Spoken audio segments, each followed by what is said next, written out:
Alright guys, and so I'm back from Gen Con. If you watch some of my other videos, I explained why it took me so long to get back. But this video is to show you stuffed fables, and then it's just more of a preview. I did a video of the guy explaining the rules, however me and my daughter got a chance to actually play the game. All I can say is it's a great game, but I'm going to show the video first, then I'm going to give my final thoughts about the game. So let's dive in and watch this video. Through the room or maybe in other parts of the house and find weapons. So it says to gear up. Each player looks through the item deck for a weapon card of her choice with the keyword kitchen or study. So all of your weapons along the bottom should say either kitchen or study at some part. So these are all available to you. Most of them we tried to match up with what you have on your player card just to give it a little flavor. But so we've done that for you, so we don't have to do that stuff.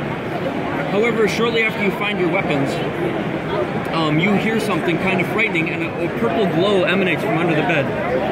Crawlies have appeared. So you guys need to fight them. Grab a number of crawly figures and their cards equal to the number of stuffies in play. So that's going to be 4. Fortunately, there is exactly 4 crawlies.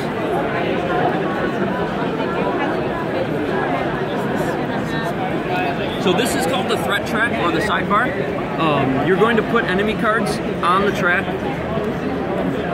You guys don't know exactly how the game works yet as far as taking your actions and stuff, but essentially you're going to draw dice. Black dice, instead of getting used, get added to this track. As soon as you've got 4 black dice, or as many black dice as there are enemies, they take a turn.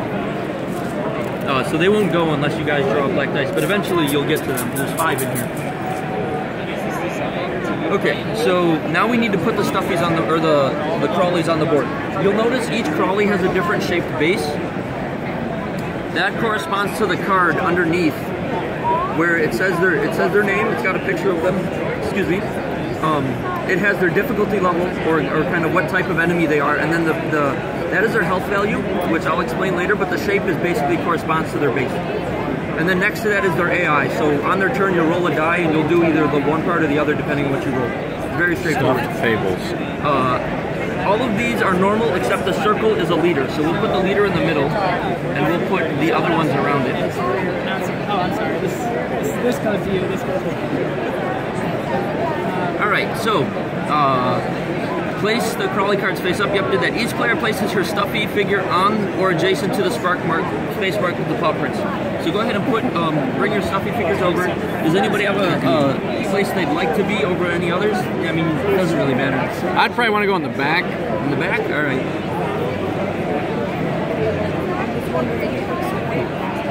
Alright, so you have to go adjacent to the paw prints, so you'll actually be 1 row up. That's okay. Starting with the bookkeeper and proceeding to the left. So the bookkeeper to start is Stitch. Players will take turns until all crawlies have been defeated or all the stuffies have collapsed. So as you take damage, you lose stuffing. If you lose all of your stuffing, you collapse. You're not out of the game. There are ways to come back, but if all of you collapse, you're kind of lost. Sequel to Mice and Mystics. That won't happen, I promise. So, on your turn, you're going to take 5 dice from the bag.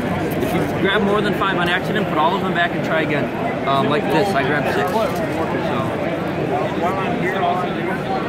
1, 2, 3, 4, 5. Okay, so that's a terrible draw because I drew 2 black dice. You don't want to do that ever.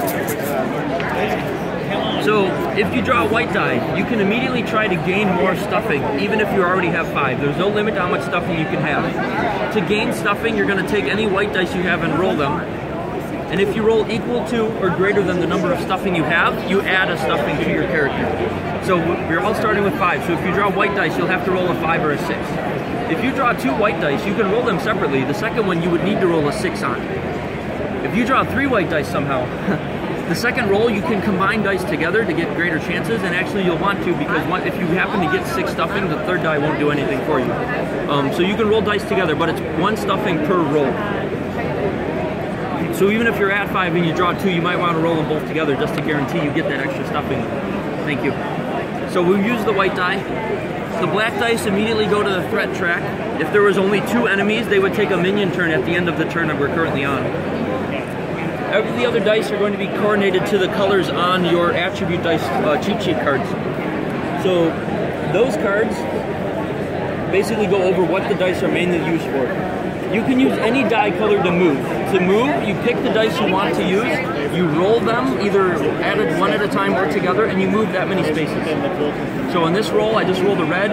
I got 6. My character can now move 6 spaces. If you're looking at the board here, there are some green. It is green. It's hard to tell because of the blue, but green lines. You need to roll a green die in order to cross those lines. So you can move anywhere with any color, but in order to get up on the bed where the enemies are, you'll need to roll a green. It's only a movement restriction. It doesn't stop you from doing any range attacks or anything like that, which I'm about to get to. So purple is special case. We'll save that for the end. I need green, yellow, and blue. Here we go. So red dice is used for any melee attacks. If you want to melee attack somebody, you need to use your red die. You need to have a melee weapon to make a melee attack, which Lumpy and Theodora have a melee weapon.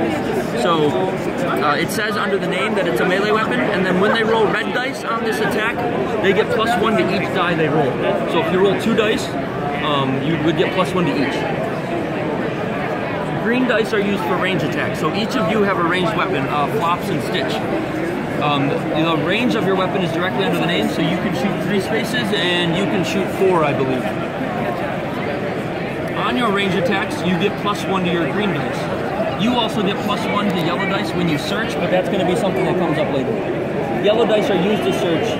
Basically, it'll be on the next map. You'll have the opportunity to search. I'll go over that when we get there. For now, yellow dice, you can use them to move, but obviously they're not green, so they won't get you on the bed. Blue dice aren't tied to anything, but at any time during your turn, you can store a die on your card for your next turn. Blue dice can be used to move, just like any other color. However, if the minions take a turn and they attack you, you can only use dice that you have stored in order to roll defense. If you don't have a die stored, all of the damage will come straight through, and in 2 attacks, you'll be out of stuffing. Purple is a wild card. You can use purple in place of any color. However, any restrictions or bonuses laid on a color cannot be used with purple. So you can use purple as melee, but the wooden spoon wouldn't give it a benefit because it only benefits red dice. The restriction to color this is green dice specific. You can use purple to move, but even though you can use it as a green, it is not green, so it won't get you over the line. Does that make sense? So after you use all 5 of your dice, oh, another thing you can do, you can encourage another stuffing. To encourage another stuffing, you don't have to be next to them. All you have to do is either give them one of your dice for them to store on their card, or you can spend your die so you don't roll it or use it, you just get rid of it, and then give them one of your stuffing. So you take stuffing off of your card and put it onto their card. So in that way, if somebody's low or even if somebody's collapsed, you can kind of prop them back up and then they can take a turn.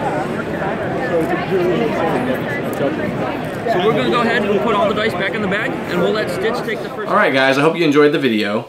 My final thoughts is that this is a great game for families. It has a social aspect to it. You're working together to overcome these evil toys that are trying to wake up your child. You know, because you're a toy that belongs to a child. And so I can't help but wonder if, like, part of the game, like, you know, in itself, I haven't got a chance to look through the book, is that the girl is actually dreaming all this up, which I could understand being part of a storybook. The artwork is just beautiful. The miniatures are beautiful. I know that wasn't finished production. The rabbit actually had a broken plunger, and I could tell it wasn't the normal plastic.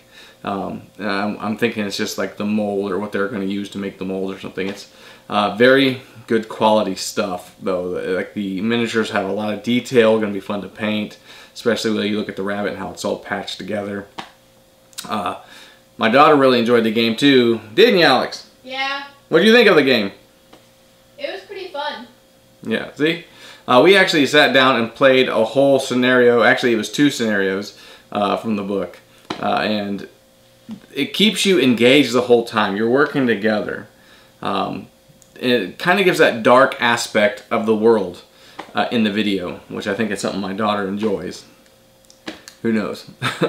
But it's part of the dreams world, or whatever the world where these little toys are trying to work together. Almost like in Mice and Mystics, it was all story driven.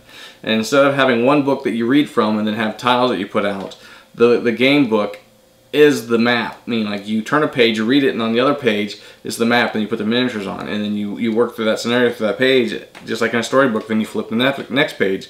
And so I think the quality product is just awesome. Miniature Market actually has this game on pre-order. I pre-ordered it already because once I played it, I loved it. I got to have my hands on it. It's going to be a great addition to my family. Not my family of games, but my actual family, because my kids will play that later. It'll be great to work with other kids that I work with and teach them social skills and cooperation, how to work together, time management, because you do have to think about how long it's taking to do things, because you don't want the girl to wake up. So just a really great game. I hope that you pre-order it too. Look for it in stores. Get a chance to play it if you can. That's all I can say. Alright guys, thanks for tuning in. See you next time.